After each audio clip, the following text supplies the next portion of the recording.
From ocean to mountaintop and back again, water flows throughout Belize, an endless cycle, touching every plant and every animal in this exceptional environment.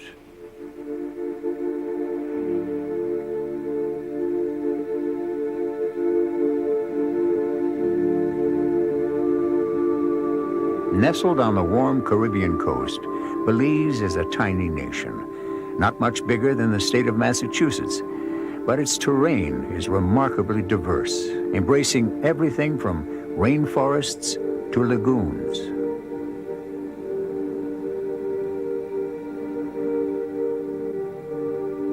From the rugged Maya Mountains to the sandy beaches, a great variety of water habitats have influenced the region's evolution and its history.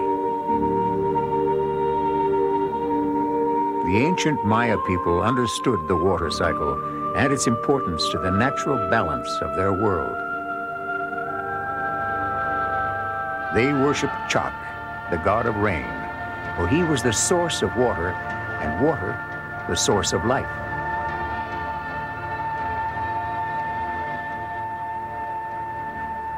The path of the rain god begins in the Maya Mountains, where swiftly flowing streams are replenished by seasonal rainfall.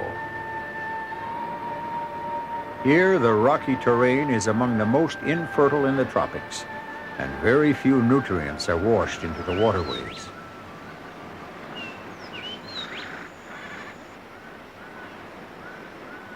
As a result, food is scarce in these hills, forcing many animals to hunt and forage with persistence. The mountain lion is a keen competitor for the limited resources of the Maya Mountains. Agile and elusive, it's the major predator in this region. Constantly alert for potential prey, it must be stealthy to survive.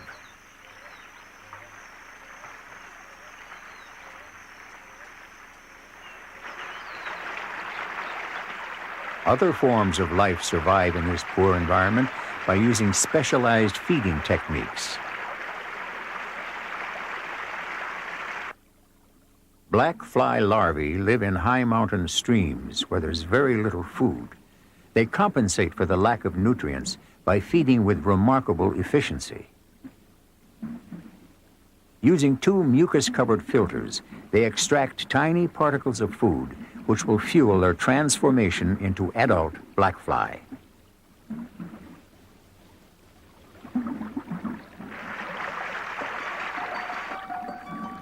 As they wrap themselves in silk cocoons, the larvae begin a process that will take about 10 days.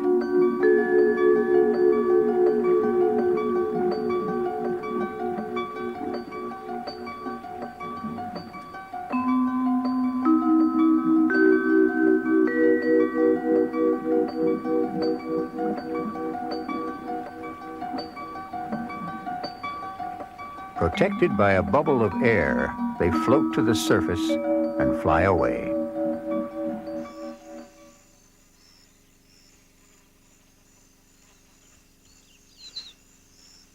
The nine-banded armadillo survives in the Maya Mountains by eating almost anything it can find, from insects to snails and berries.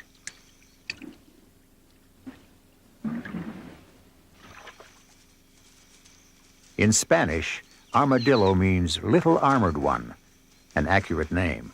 Thick protective plates allow this creature to escape from predators through heavy bush and thorns.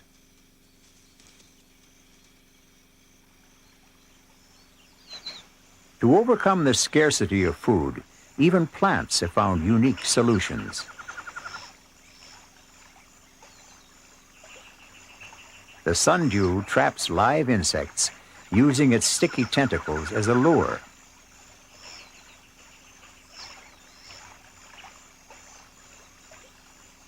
When an insect is caught in its fatal embrace, no amount of struggling will allow it to escape.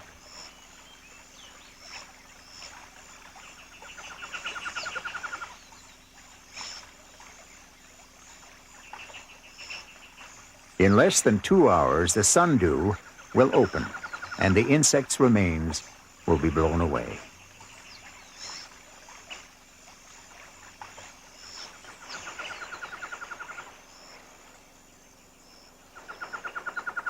Food is more plentiful along the riverbanks, where fallen fruit is accessible to animals that forage for a living. Although they are only about 10 weeks old, the young armadillos leave their mother and begin to explore their surroundings.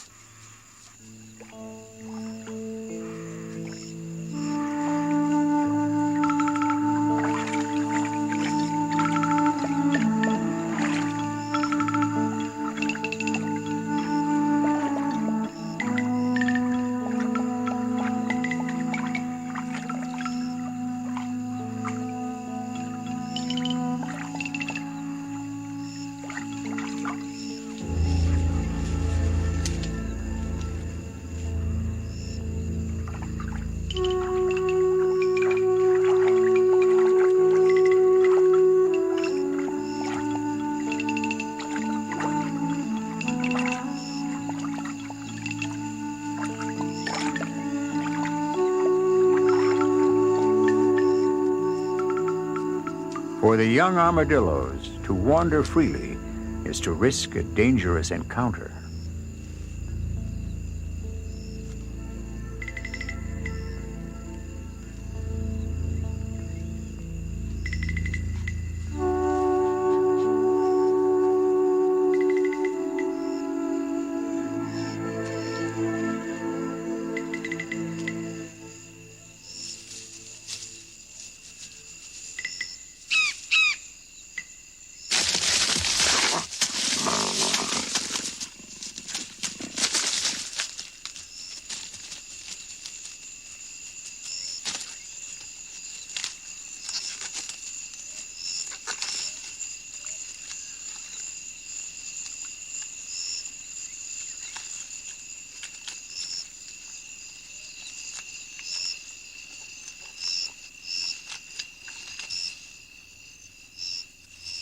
Cautiously, the surviving animals collect dry grass for nesting. Their front claws, though not fully developed, are curved for digging and gathering. When they grow older, the armadillos will be well equipped to live in these surroundings. They will become skillful at feeding with their long tongues and sensitive snouts, and their soft, leathery skin will harden into tough protective plates. In the meantime, they are at risk wherever they go. Still, the armadillos have already mastered certain basic skills, such as working to create a comfortable shelter.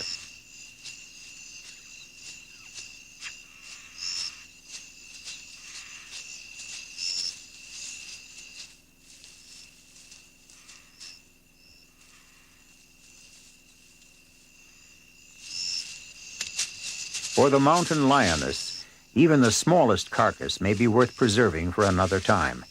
In this unpredictable environment, she might go for days before her next kill.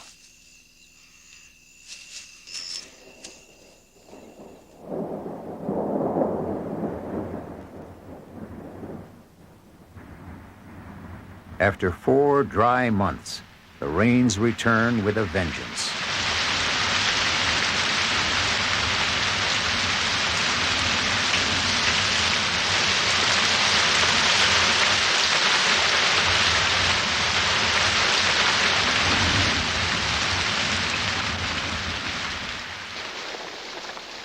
Streams swell, and the water begins its journey from the Maya Mountains to the valleys below. Over the centuries, some of this moving water has seeped into the foothills, carving out a network of mysterious caves. By a process that takes thousands of years, stalactites have formed on the roofs of the caves and stalagmites on the floors. Here, the river supports very little life, but as it continues on its path toward the ocean, it flows through a lush and wild habitat, a place unlike any other in Belize.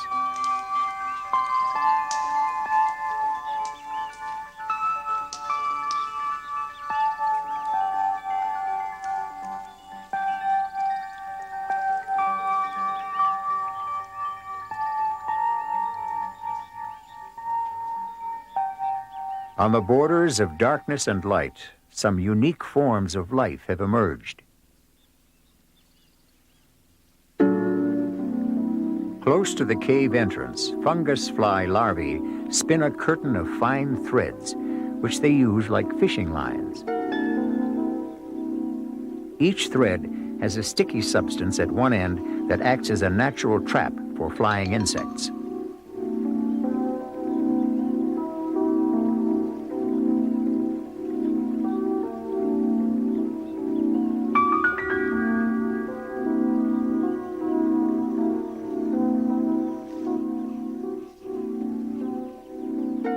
When an insect is caught, the larva can feel vibrations in the line.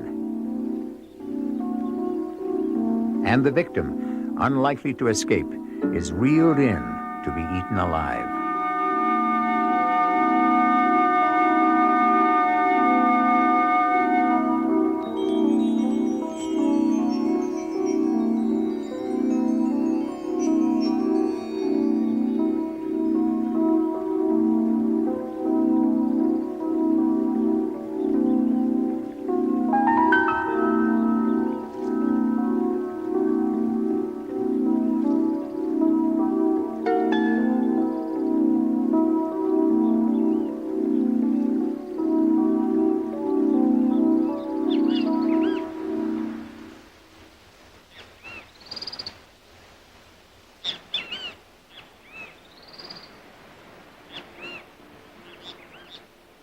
As the rivers leave the caves, water and light, dense vegetation, and constant warmth combine to produce yet another type of habitat, tropical rainforest.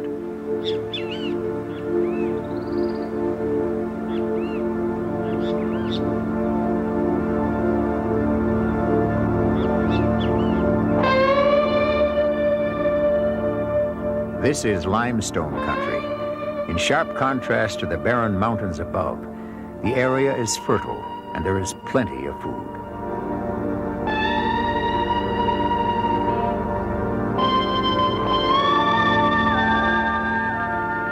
Just as in the mountains, the vegetation is richest along the riverbanks, but the waterways have widened, gathering nutrients as they pass through the valleys.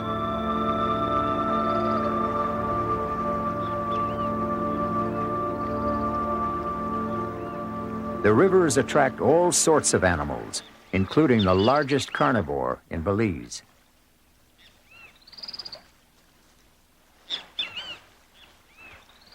This is an unexpected place for a land animal to feed, but the jaguar is wise enough to choose its prey carefully.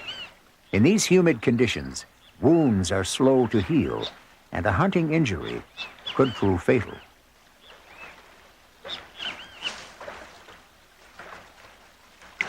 This female jaguar will play it safe, taking easy prey if she can.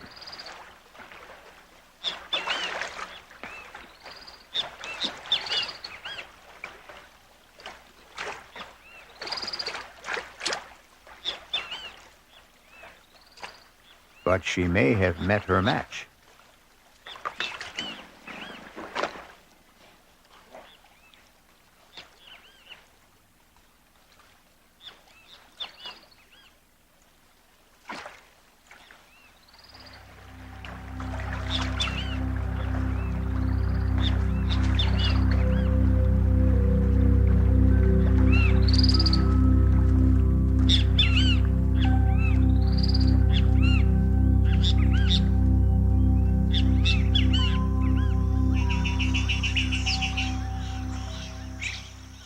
High above the forest canopy, the dominant scavenger is the king vulture.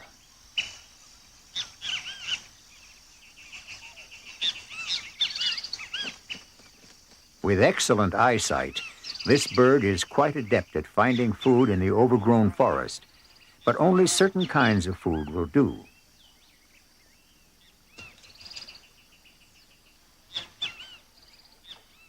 Because it has weak claws, the vulture has difficulty killing live prey. As a result, it feeds mostly on carrion.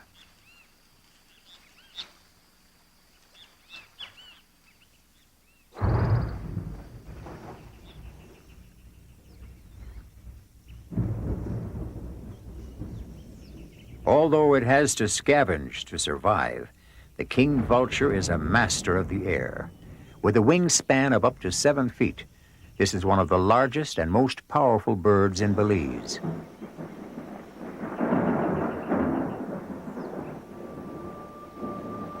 The wet season lasts for 8 months of the year, with the heaviest rains always at its beginning. Almost overnight, the land is inundated.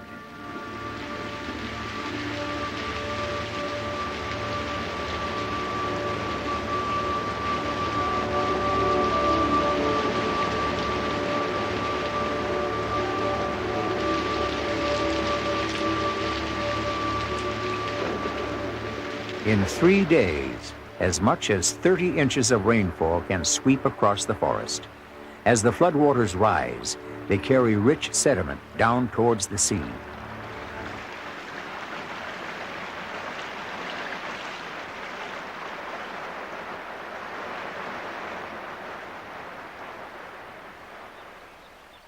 On the river banks, where the most light penetrates, heliconia plants thrive. Their flowers are a crucial source of nectar for 2 distinctive types of hummingbird.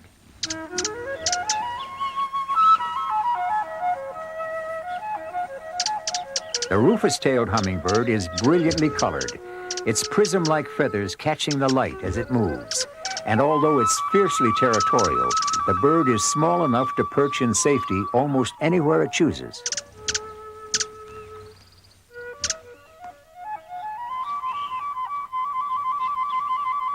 The rufous tail comes in search of nectar and plays a critical role in pollinating the heliconia plants. At the same time, it provides flower mites with a strange and unconventional form of transportation.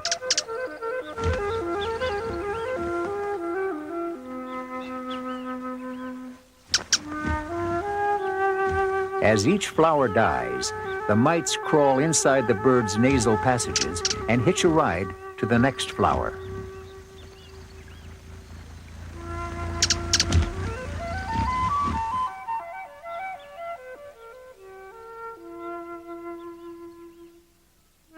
The mites are minuscule. They live for as long as they can inside the base of the flower, feeding on nectar and pollen until the blossom begins to wither and die. The long-tailed hermit is much larger than the rufous tail and much less territorial.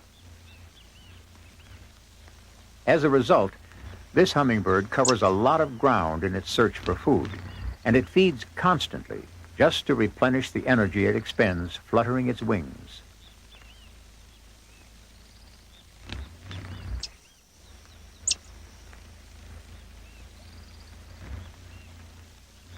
The hermit's bill is specially adapted for feeding on nectar. It too carries pollen and flower mites from plant to plant.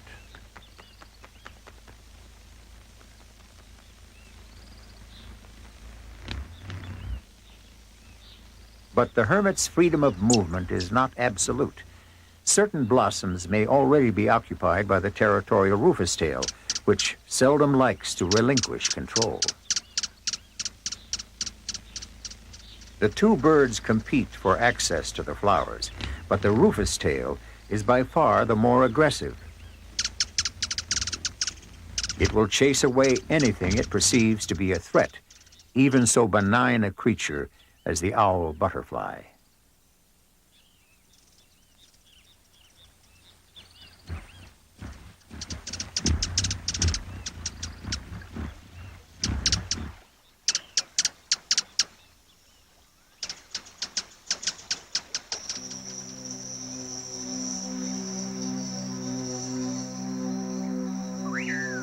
Even after dusk, the water habitats of Belize are the scene of constant drama and activity.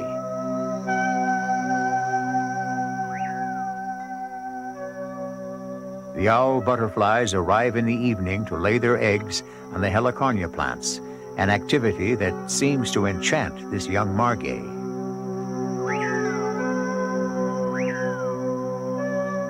The margay is a very rare member of the spotted cat family. A graceful night hunter, it feeds mainly on birds, lizards, and frogs. relying on its natural agility to reach its prey. This cub is about 8 weeks old and still depends on its mother for food and protection. 4 months from now, it will be completely independent, hunting for itself. In the meantime, even when its mother is nearby, the kitten approaches every new experience with caution.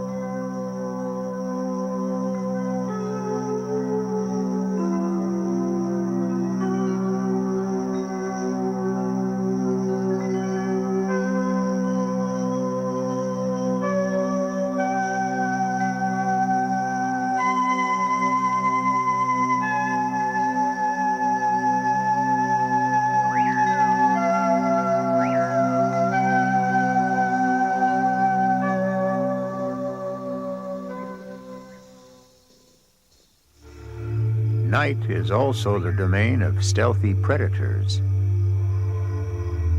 In the mountains and the lowlands, the tarantula hunts insects and small mammals by lying in wait at the mouth of its burrow.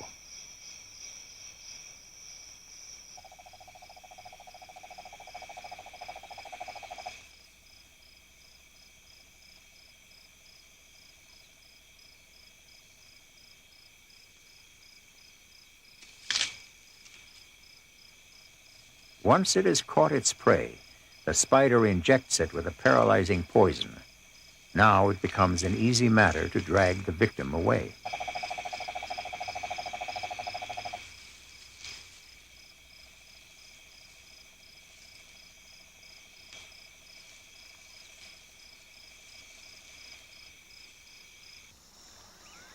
Rather than lying in wait, the extraordinary fishing bats strike from above.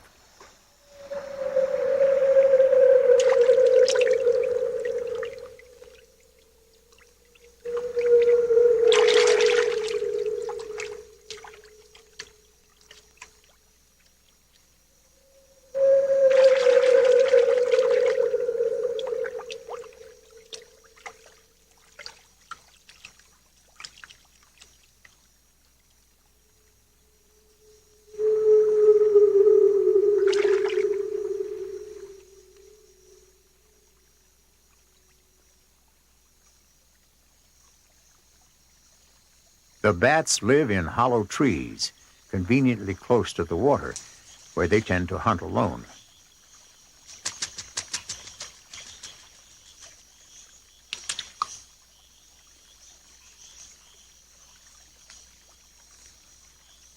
In addition to gigantic wings, they have developed extremely sharp teeth and special claws for trolling on the rivers.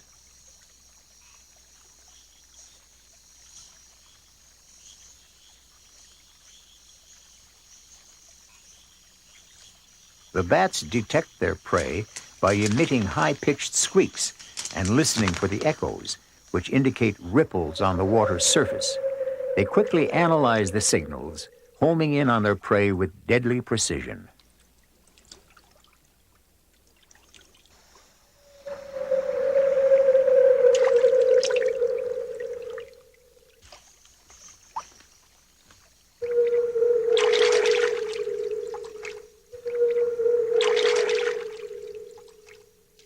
Unlike most fishermen, the bat leaves the river after it has made its first catch. Even a successful expedition ends precariously, but there's little danger that the bat will drop its food. Its teeth and jaws are strong enough to hold a fish up to 2/3 of the bat's own weight. And although the animal may use its front limbs on occasion, it can feed perfectly well without them.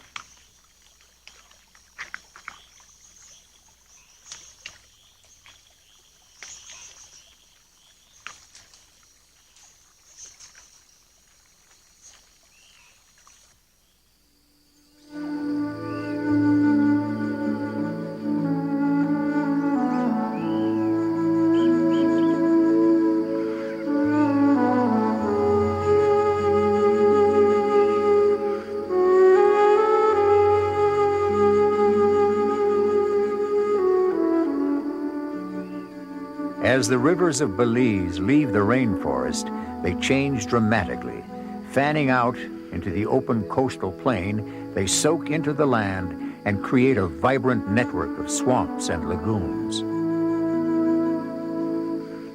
Having gathered many nutrients along the way, the waters have become a thriving habitat, far more rich and varied than they were in the mountains. In the freshwater lagoons, most of the fish are cichlids. They breed during the dry season and make devoted parents. The adults often guide their young through dangerous waters where predators are numerous.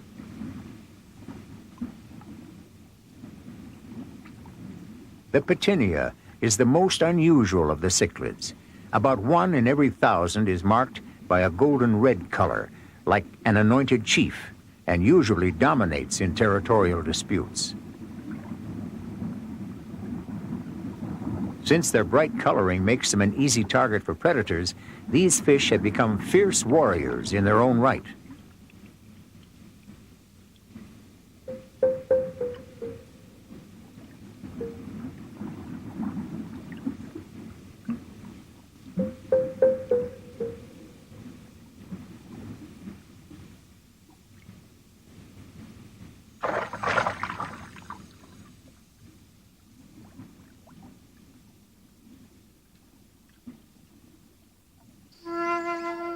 In the swamps, the dry season brings a mass of flowers. The most plentiful are the erythrinas.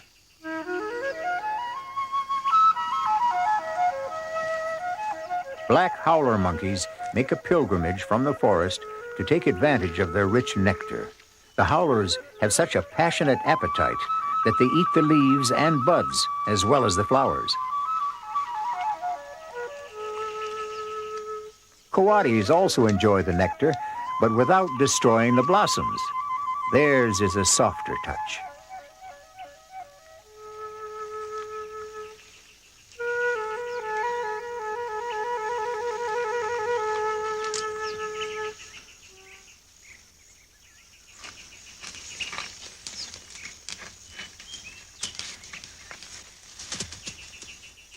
Coatis are related to raccoons, but their elongated snouts and bodies give them a sleeker appearance.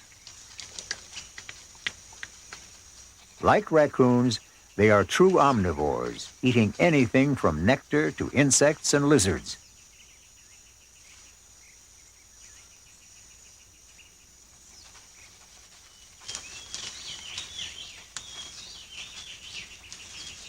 With so many sources of food to choose from, the coati is a versatile hunter.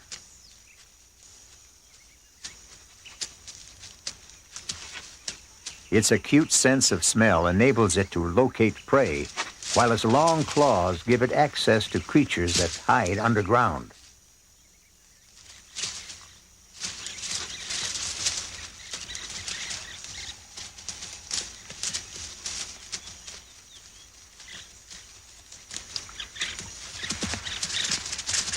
In this case, the female has unearthed a tarantula, which she prepares with the skill of a seasoned chef by removing all the poisonous hairs from its back.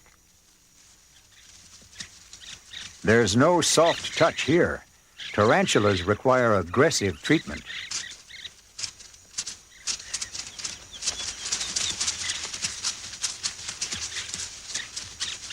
The preparation is fairly time-consuming, but without it, the spider would be inedible.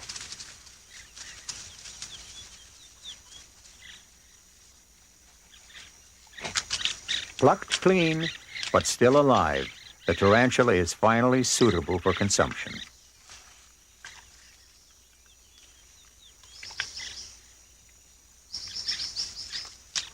The rewards of the hunt are not shared equally.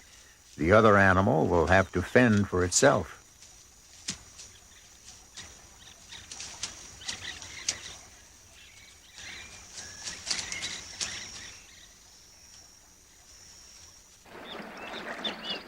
Lumbering and massive, the tapir is the largest land mammal in Central America, measuring about 6 feet in length and weighing up to 600 pounds. Its closest relatives are the horse and rhinoceros, but there also seems to be something of the hippopotamus in this water-loving animal.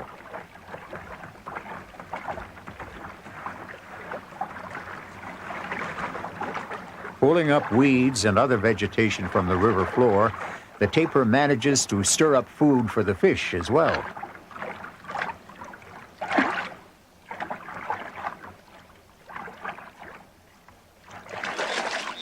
Like so many other creatures in Belize, the tapir relies on the water system for survival, using the rivers as a source of nourishment and as a refuge in times of danger.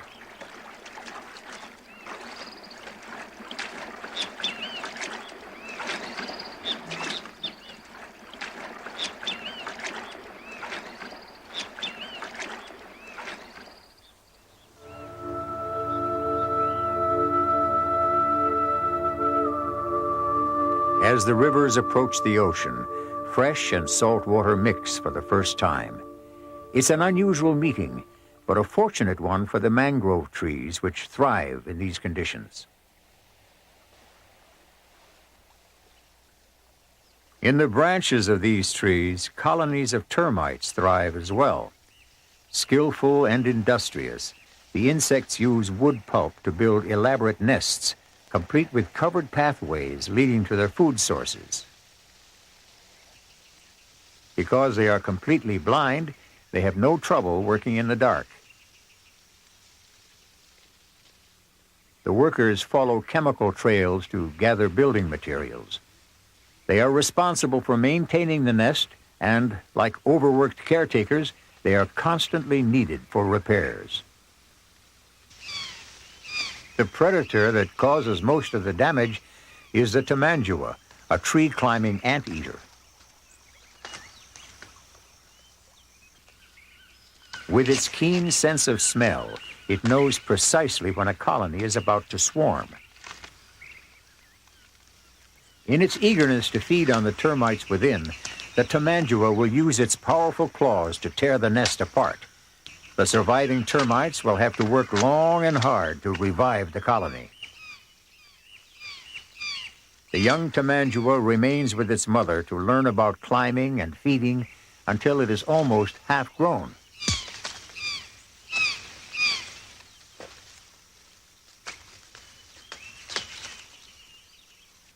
Tamanduas bear only one offspring at a time, and aside from an unusually strong bond between the mother and her young, they tend to live alone.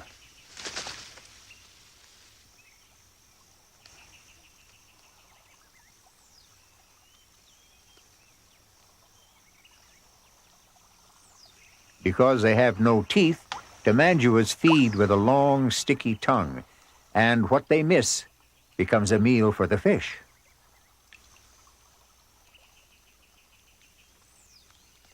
When the nest is under attack, only soldier termites are able to protect it.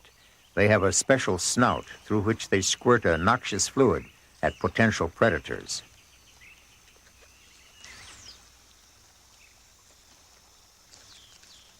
In the face of this defense, the anteaters beat a tactical retreat.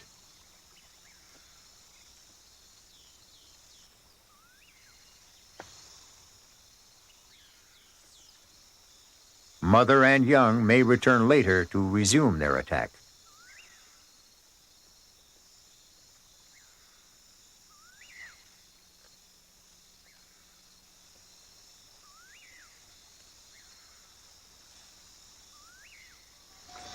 Once the coast is clear, repairs to the nest begin immediately. The workers will recover what they can and bind it to new material, using a gummy solution that sets with amazing speed.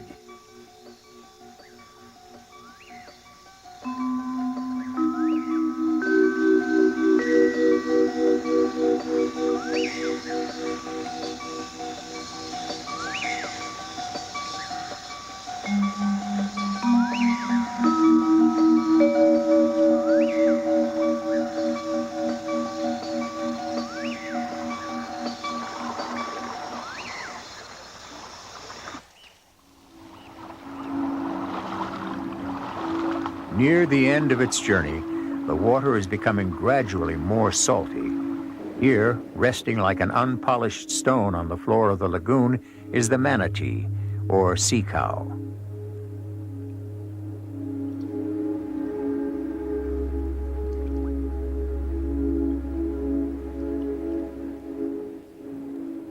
This gentle animal is at home in both fresh and salt water and has the distinction of being one of the only vegetarian marine mammals. Still, it has a healthy appetite, consuming up to 100 pounds of vegetation every day.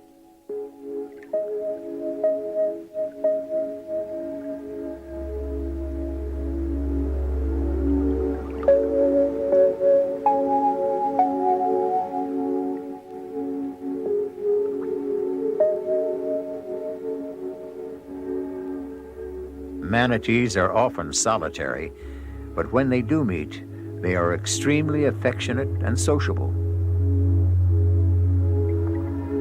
They come up for air every 15 minutes, and they also nurse their young at the water's surface.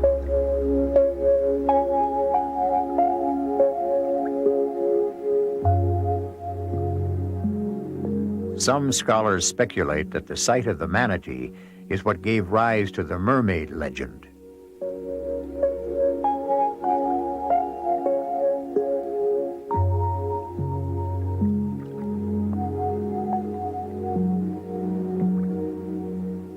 From these warm and shallow lagoons, the manatee heads for the open sea, following the water cycle to its final destination.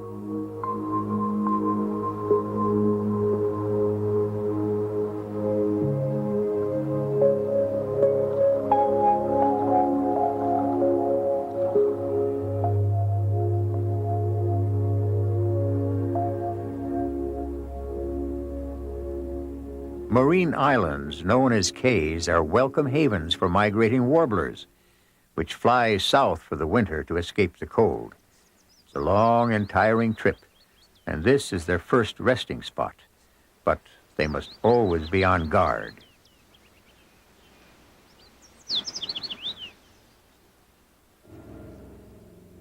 The birds are easy prey for the well-camouflaged boa constrictors that wait in the branches to greet them.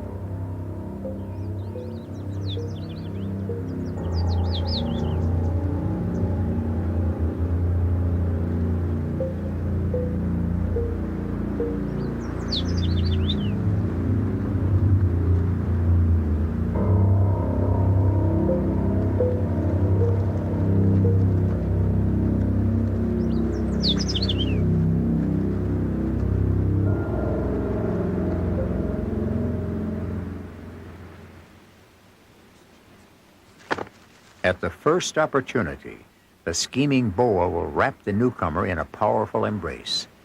Within moments, the hapless bird will be eaten whole.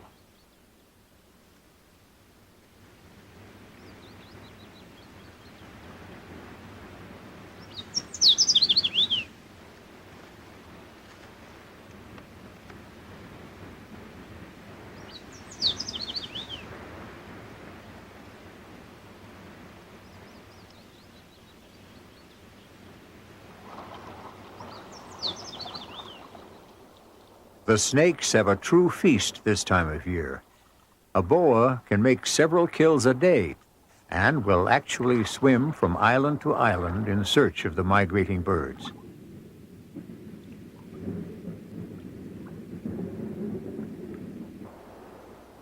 As the thick mangrove roots reach out into the water, they trap more and more silt, causing the islands to expand slowly. Below the surface, the roots are heavy with pale anemones, which grow here in abundance due to the constant movement of the water. These billowy organisms filter the water as it passes, preparing an ideal breeding ground for millions of fish from the lagoons.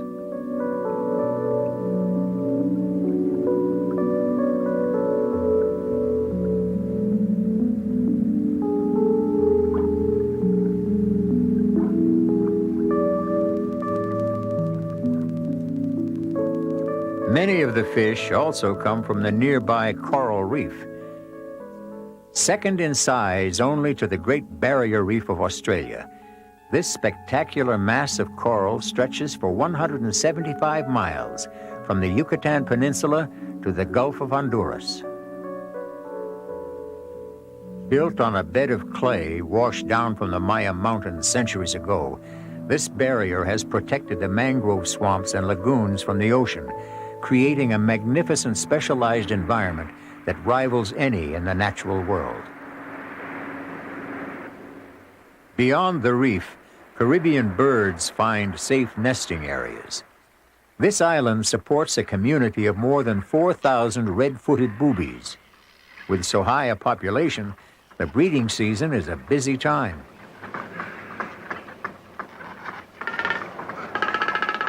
The bold and colorful frigate bird makes a courting display as well, although its style is more extravagant.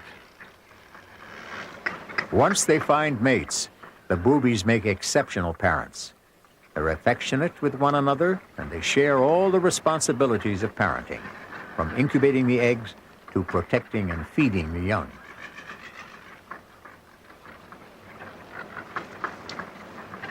Despite this attention, the chicks develop more slowly than most other birds. They have many lessons yet to learn. When they mature, the boobies will have to fly great distances in search of food, and they will do their fishing a long way from shore. They improve their flying skills by hovering experimentally. They will need all the skill they can muster when they head out to sea.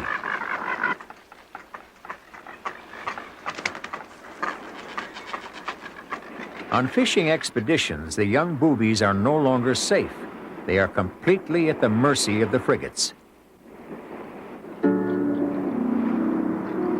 These master opportunists are sometimes known as men of war because they ambush other birds, skillfully stealing their food.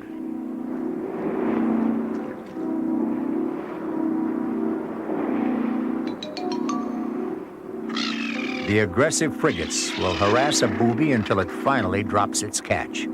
Since the young birds haven't learned to give up quickly, their struggles can cost them dearly.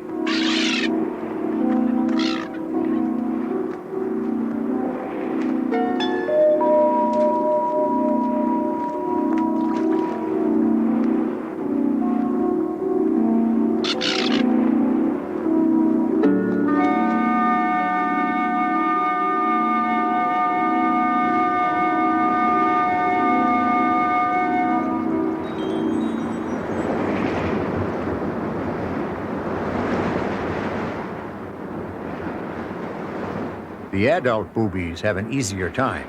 With their greater strength and speed, they can usually avoid marauding frigates.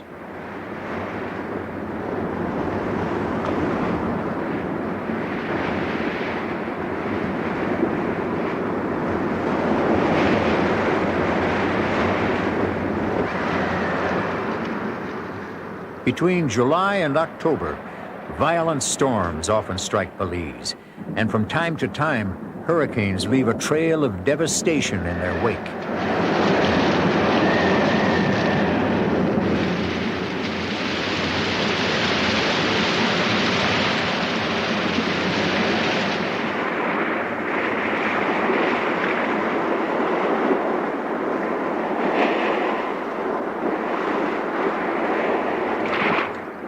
Below the surface, the storms create rubble zones, and the more resourceful fish convert the debris into homes.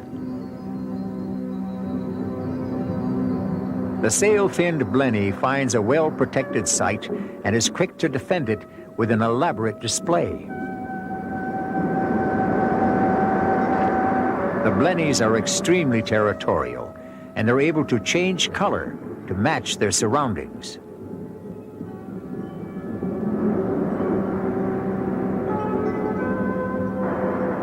The decorator crab uses a more creative means of camouflage. It actually adorns itself by fixing algae to its back.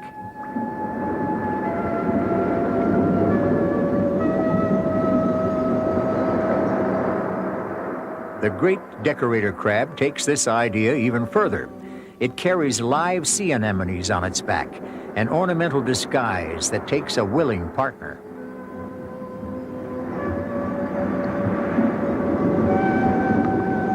The crab approaches the chosen organism by tapping at its base. The anemone then detaches itself from the coral, and after being carefully cleaned and groomed, it's placed on the crab's back.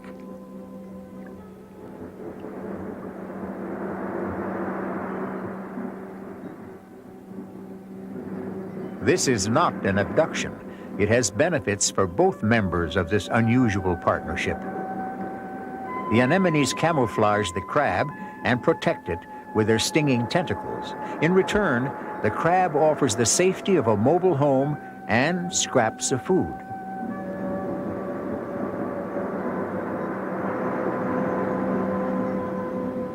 In the wake of the storms, dead coral becomes building material for new cays and islands, and the broken coral that hasn't died soon regenerates itself.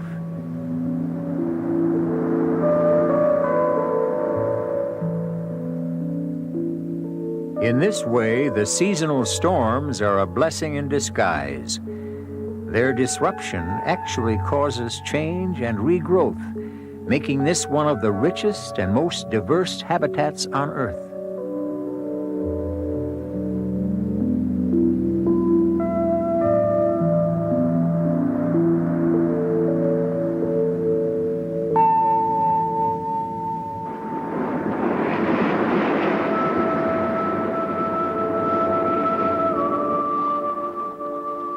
Our journey is now complete.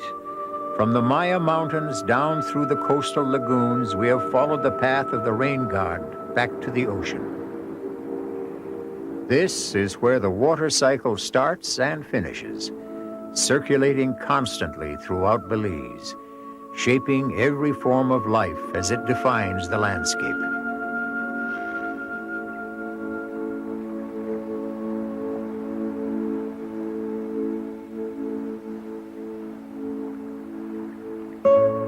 The endless flow of water has scarcely changed for thousands of years, and it will continue to support this wild land for centuries to come.